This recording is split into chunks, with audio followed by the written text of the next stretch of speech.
हमने थोक के भाव में फतवा निगारों को पैदा कर दिया है। पिछले एक दशक में ये उफनाए हुए फतवा निगार कहते हैं कि वेद, वैदिक संस्कृति, रामकृष्ण, शंकराचार्य, महाराणा और शिवाजी से नीचे कुछ नहीं चलेगा। ऐसा लगता है मानो इन सभी युगों और कालखंडों में उपरोक्त वर्णित साहित्य, संस्कृति और समाज के इतर कुछ था ही नहीं। जिसे देखो वही ब्राह्मणोचित कर्म की तुरही बजाए फिर रहा। अरे, आधुनिक शंकराचार्य के विरुद्ध बोल दिया, मानो स्वयं शंकर के विरुद्ध ही बोल दिया हो, और स्वयं शंकर के विरुद्ध तो कभी किसी ने कुछ कहा ही नहीं। हास्यास्पद यह कि स्वयं भगवत्पाद शंकर जीवन पर्यंत विरोधियों को परास्त करने में ही लगे रहे। राम, कृष्ण और महाराणा शिवाजी भी संघर्ष के प्रतिमान बनकर खड़े हैं, किंतु वे अपने दुर्धर्ष विरोधियों के लिए भी कितनी करुणा से भरे हुए थे।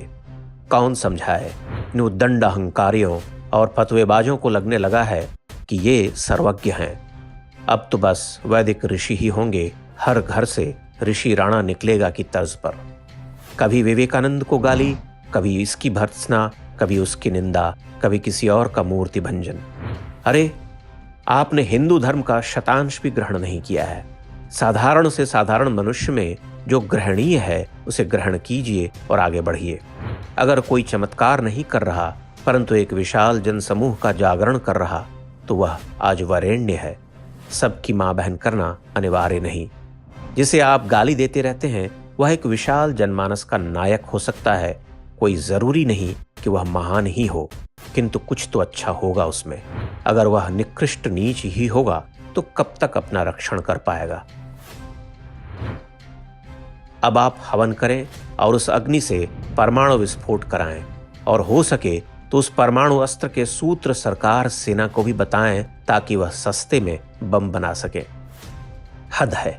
जो हमारा श्रेष्ठ था, जो आज तक हमारे लिए अज्ञात रह गया, उसे जबरन डिकोड करने जाएंगे और संसार को दिखाएंगे कि यही परमाणु बम है तो लोग हंसेंगे। गति को समझिए, समय को पचाना सीखिए।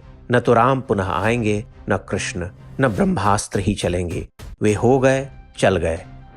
अपने समय के महापुरुषों को पहचानना और देखना सीखिए कि कौन आपके लिए सर्वाधिक हितकारी हैं। शंकराचार्य भी लौट कर नहीं आएंगे। आज के कथित शंकराचार्यों को यथेष्ट सम्मान देते हुए आगे बढ़िए। वे कुछ नवीन, विराट और स्थापना मूलक नहीं देने वाले। उनकी भूमिका केवल इतनी ही है कि वे अच्छा आचरण सिखा सकते हैं। दुखद यह कि वे काल के अनुरूप आचरण नहीं कर रहे। यह न तो वैदिक युग है, न ही प्राचीन भारत। भले ही वे सिद्ध करने के लिए बैठे हैं कि हम तो साक्षात शंकर के ही अवतार हैं। हमारी बात का बुरा लगे तो आदरणीय फतवा निगार महोदय, हमें सराप सकते हैं आप। जय सिया राम, जय बजरंगबली।